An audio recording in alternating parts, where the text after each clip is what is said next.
So yeah, next up we have a thing I've been actually waiting for a little bit, but other things got in the way. The next video is going to be Weaponizing the Elderly in Total Warhammer 3 by Reggie. Supposedly a very good video, as said by some patrons in the chat, like the usuals of my channel, you know, so yeah, I'm excited. Reggie's videos so far have been like straight up bangers, so... Truly some of the most terrifying creatures in the entire Warhammer universe, because they spend their entire... Oh, I thought he's just gonna say, in the universe in general, not just the Warhammer fantasy, because, I mean, is that fucking wrong, though? ...day skittering through the forests like an osteoporotic centipede while using strange ingredients to conjure dark magic. And even if you are their ally, there's at least a 50% chance they'll forget this and shoot you with a crossbow. But we won't have to worry about that. I mean, true. Because again, also true to real life, not just Warhammer fantasy. Today, we are the elderly, and we're going to be trying to survive the apocalypse. And no, I'm not talking about a flight of stairs. We're up against a vampire apocalypse, except this time I've installed a mod that increases its difficulty by 1000%, which inevitably results in this. There's only going to be 2 rules to win. We must 1. Assassinate Vlad von Karstein, and 2. Protect Kislev at all costs. If at any point I lose this city, I will delete the save before detonating my explosive vest, which will instantly vaporize myself along with my 200 square foot apartment. But before we begin, I have a question for you. Have you ever felt like your paintings were somehow inadequate? Like they lack the strength and certainty of cold hard steel? Well, look no further, because this video is sponsored by Displate, a company which sells premium branded artwork printed directly onto a sleek, smooth metal canvas. You want this item, and I'll tell you why. Because it's not okay to cut down an entire rainforest just to decorate your room. Trees are alive, and they have feelings. You know what doesn't have feelings? Rocks. We're gonna go to war with the rocks, and we're gonna make so many high-quality metal posters out of them, it's gonna be absolutely nuts. You'll be able to get whatever you're passionate about. Neo-Japanese, 18th century Spanish artwork, even Warhammer, it's all there. And the best part? They're going to be super durable. In fact, I like to use my Displate as a ballistic shield. Legally, that's not a suggestion, just a personal preference. Additionally, Displates are incredibly easy to mount. No more slamming holes in your drywall. Simply put the sticker on the wall, attach the magnet to the sticker, attach the Displate to the magnet, and luxuriate in the bliss of high culture. Also, don't forget, each Displate is a collector's item. That's why I hang mine up with the plastic wrap still on. So what are you waiting for? Click the link below and use my discount code to get some Displates for up to 35% off. And your order should reach you within 4 to 5 days directly from Europe. Thank you, Displate. Now back to the video. Alright, here... The challenge to assassinate Vlad is so funny because he respawns in only 1 turn as soon as it's his turn to play. He's back at full health. What the fuck? But is that like in normal gameplay or just in this crazy mod?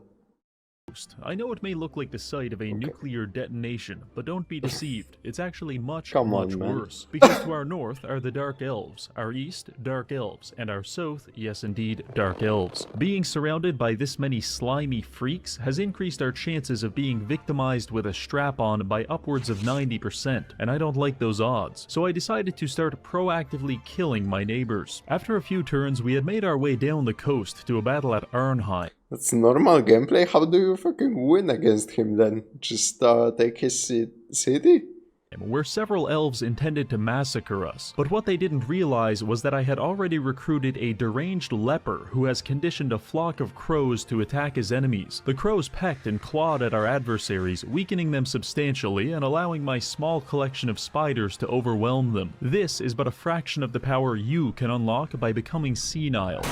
Speaking of which, Mother Astankia has a small but formidable sweatshop called the Witch's Hut. You see, when we defeat an opponent, we gather magical trinkets from them, such as their teeth and sometimes even their spines. We can then combine these items at the Witch's Hut to generate powerful buffs for our units. For example, by combining a rotting femur with an elven skull, we can create a consumable that causes our soldiers to explode on death. After giving this item to a group of inebriated farmers, we have effectively converted 120 men into 120 mobilized bricks of C4. The best part is that the more of these trinkets we create, the stronger we become, unlocking new and powerful hexes, which is good because if we want to have any hope of surviving Armageddon, we're going to need Ostankia's final and most influential hex. But that's a long ways away, and the fastest way to get there is by killing a lot of people and harvesting their body parts for arts and the fastest way to get there is by killing Okay, interesting spell. a lot of people and harvesting their body parts for arts and crafts projects. So let's continue. With the first faction of elves defeated, we can now begin some infrastructural renovations. Personally, I recommend destroying the Earthen Hollow, because all it does is let you recruit spiders. And I know bug maxing may look cool and fun, but it's not, and it sucks. So we're replacing this with the only building chain you need in the entire game, the Eerie Woods. This allows us to recruit Akshina ambushers, which you will soon realize are absolutely broken. But for now, I need to communicate with my neighbor, and the only language I speak is violence. So I declared war on Marathi and invaded her territory. She attempted to stop us at the Petrified Forest, but remember those Akshina ambushers? Yeah, well, they have the stalk ability, which makes them functionally invisible, and I also unlocked Snipe, which allows them to fire without revealing their position. This combination enables them to stand 20 feet away from someone and shoot them in the side of the head without anyone even noticing. Anyway, I use this technique yes, the fucking Skyrim stealth archer experience.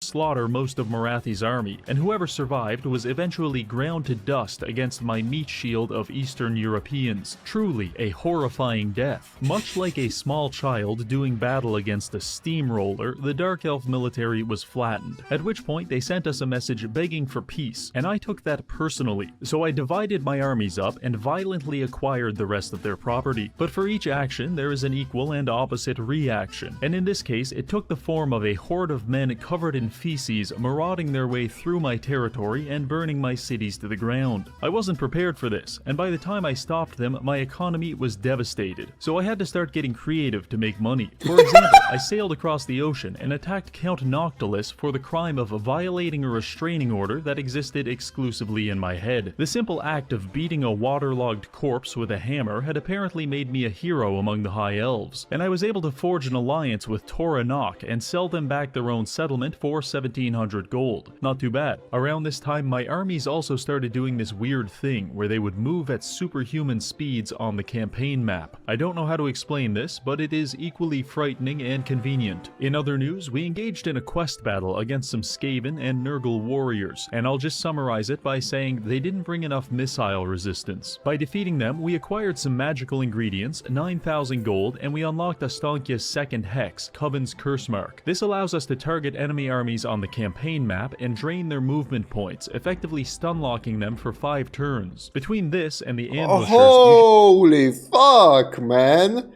That seems a little strong.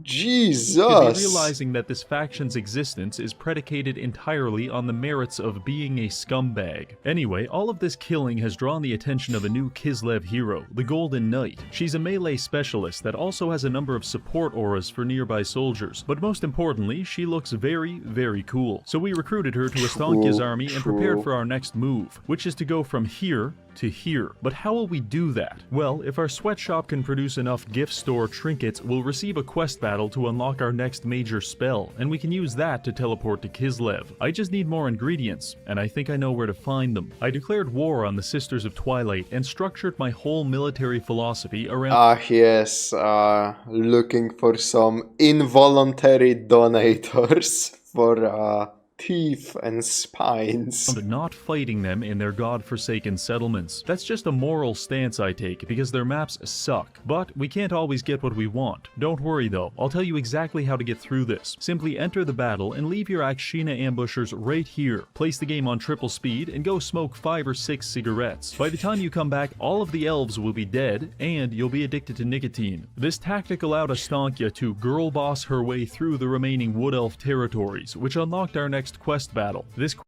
AI Ostankia also has all of these abilities and will use them on you if you're at war with her.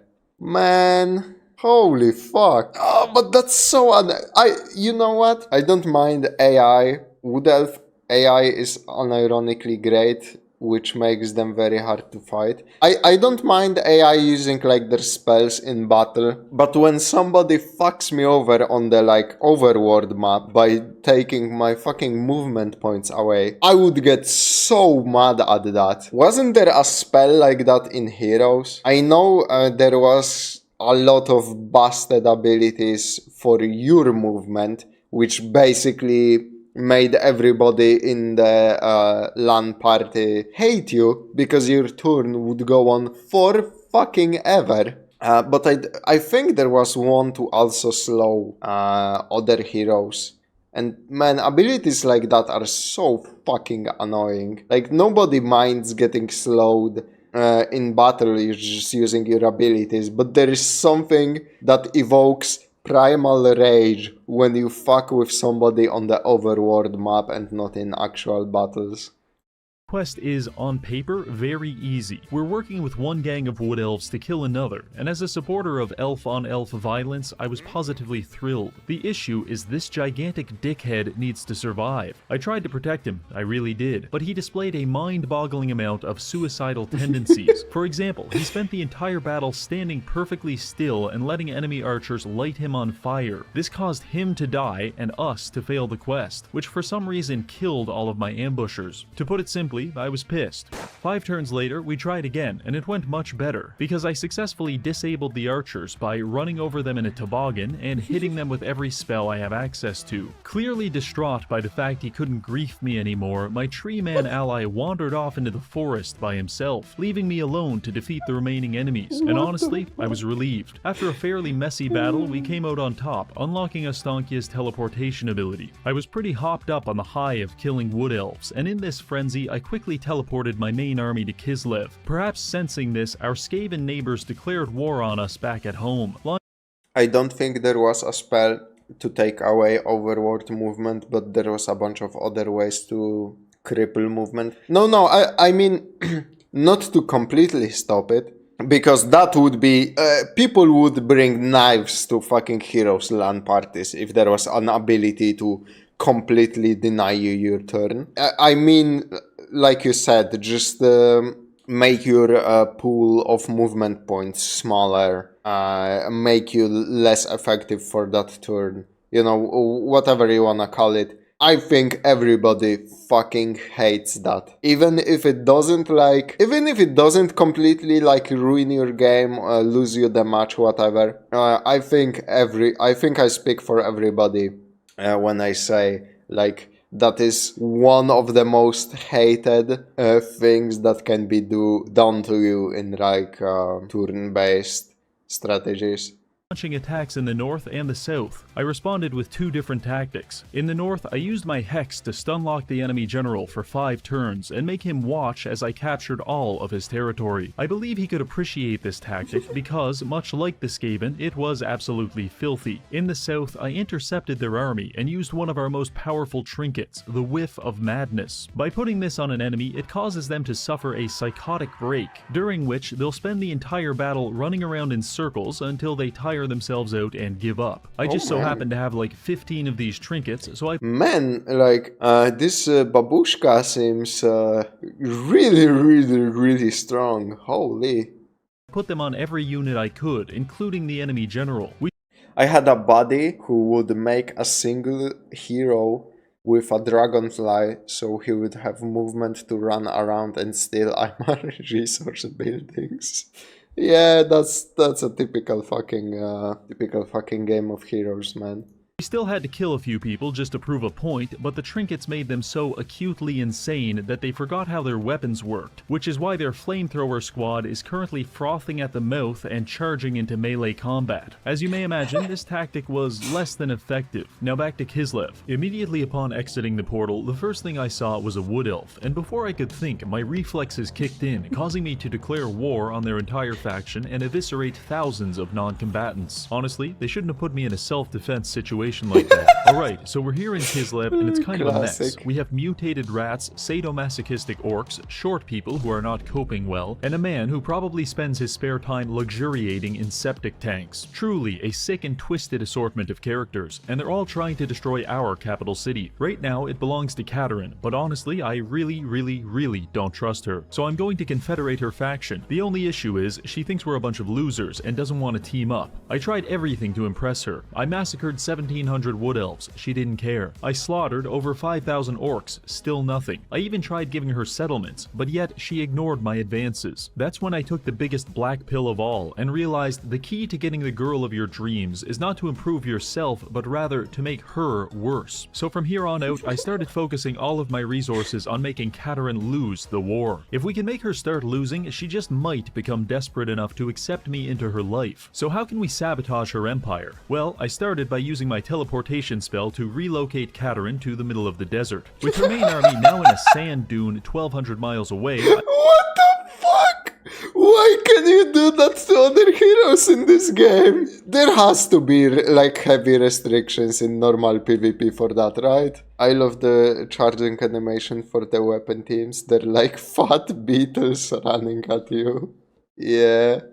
Yeah, that's funny. I figured she may be nervous, so I offered a defensive alliance, which I then used to force her into several wars with her neighbors. The pressure was mounting, but she was still holding her own with a second army, so he had to go on vacation as well. Finally, this caused her to start losing ground to the Chaos Dwarves and Skaven, which is when I graciously offered to confederate our factions, and of course, she accepted. Gentlemen, I believe this form of emotional manipulation is what the autistic youth are calling Riz. So, we now own all of Kislev's territories, which immediately put our income at a very impressive negative 8,000 gold per turn. But after abandoning the North African division of our military, we were back to being profitable, very profitable. This influx of income and military infrastructure allowed me to finally start building armies that weren't just a bunch of Slavic men in explosive vests. I spared no expense. Winged hussars for cav charging our enemies, artillery platforms drawn by polar bears, and an entire army of ice guard, which, if you put them under Katerin's command, are actually cheaper to use than even the drunkest and most chromosomally compromised commoners. This might seem like a lot, but we're going to need it, because when we chromosomally compromised goes crazy actually as an insult. Holy shit. Because why not? Yes, thankfully there are restrictions in the cooldown. It also takes a lot of resources. Okay, gotcha.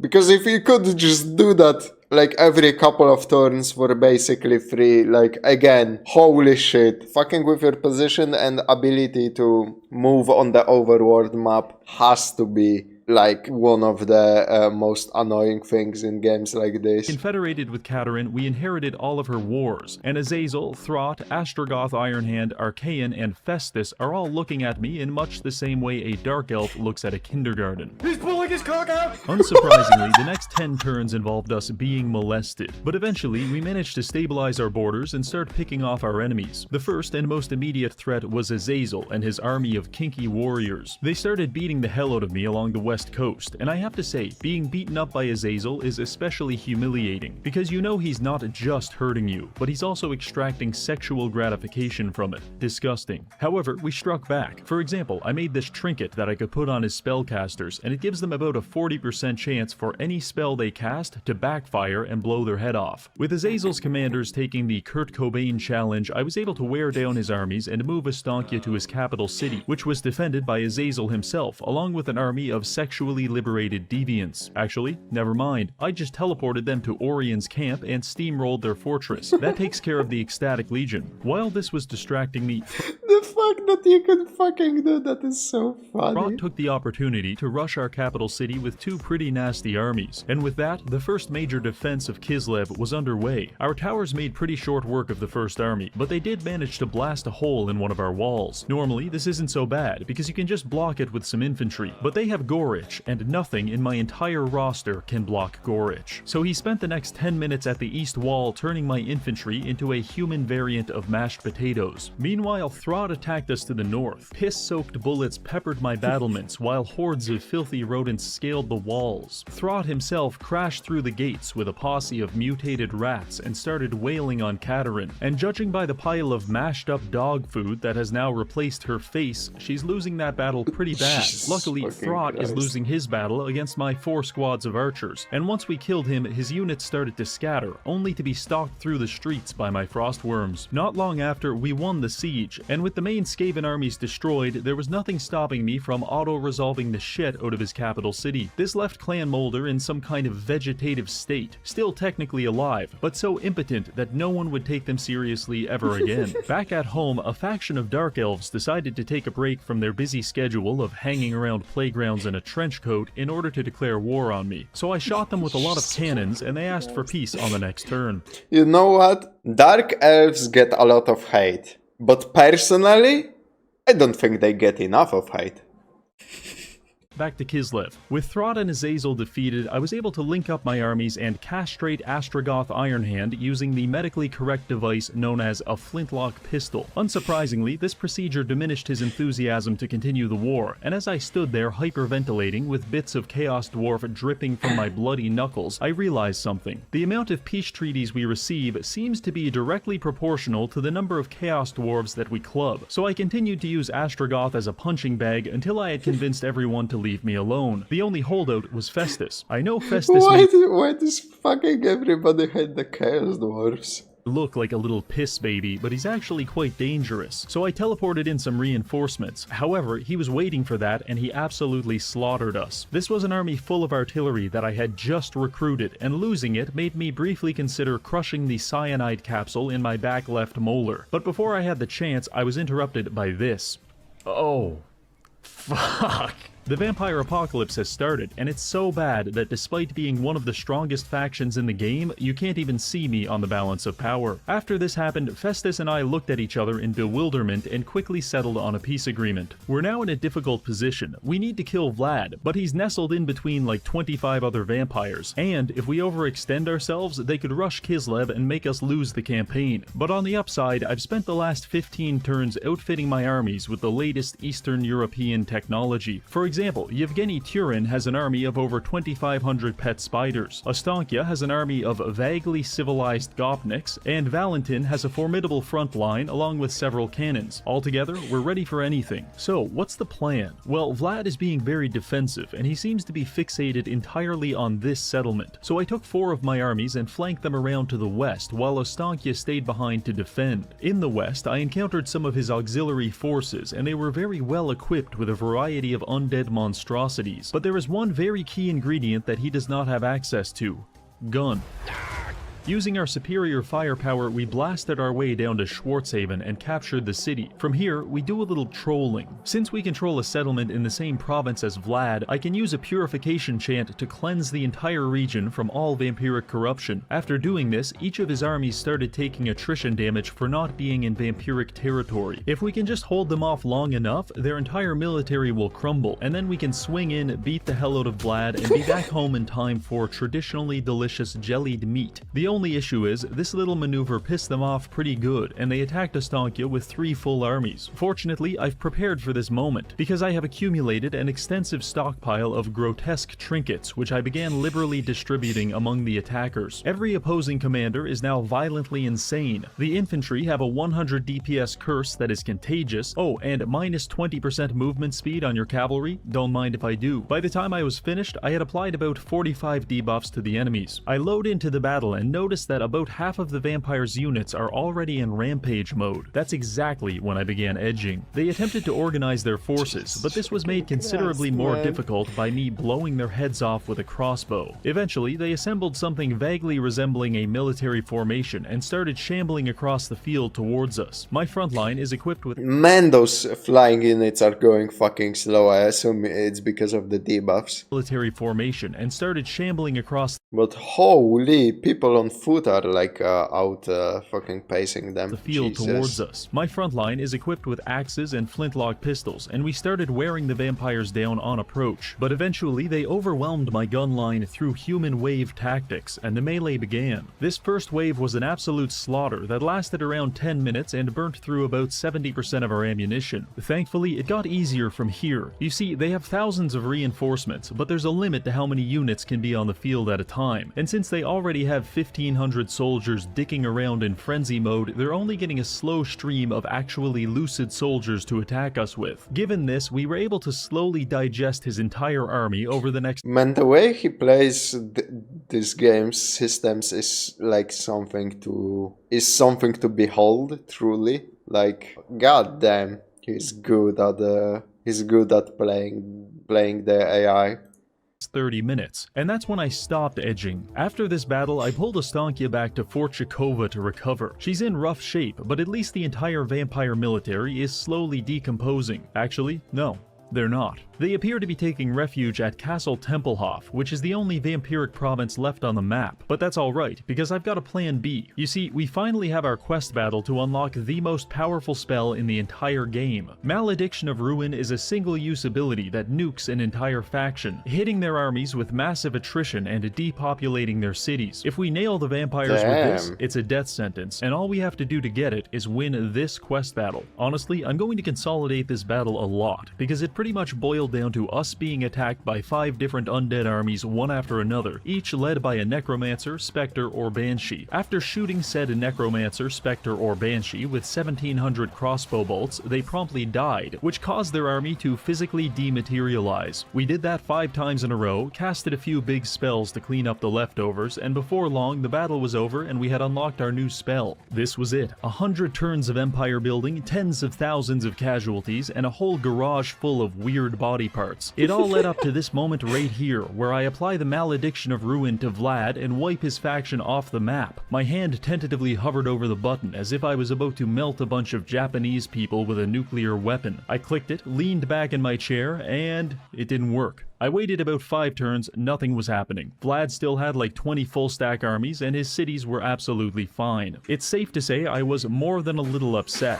but it's okay because I always come prepared with a plan C. Before failing catastrophically, plans A and B relied heavily on attrition, which is why you may be disappointed but also unsurprised to hear that plan C is again about attrition. You see, I've been very effective in containing Vlad to Sylvania, and at this point he has only 2 settlements, Castle Drakenhof and Eschen, but since they don't have vampiric corruption, his armies aren't defending them. So all I need to do is destroy his last 2 cities, at which point his faction will begin to dissolve. The first target will be his capital city. I besieged it with 4 full armies, and was somewhat shocked to be greeted by a crushing defeat auto-resolve. After starting the battle, I realized the problem. Vampire castles appear to convey a debuff of -70 leadership on all of my units. For reference, most units don't even have 70 leadership in the first place. This resulted in half of my army immediately deserting me, with the other half being as emotionally stable as your average League of Legends player. I don't want to sound like a diva, but this was bullshit, which is why I had no problem. Oh my god. You have to do 2 quest battles to use Malediction. One to unlock, one to activate, because it's your target's last chance to live.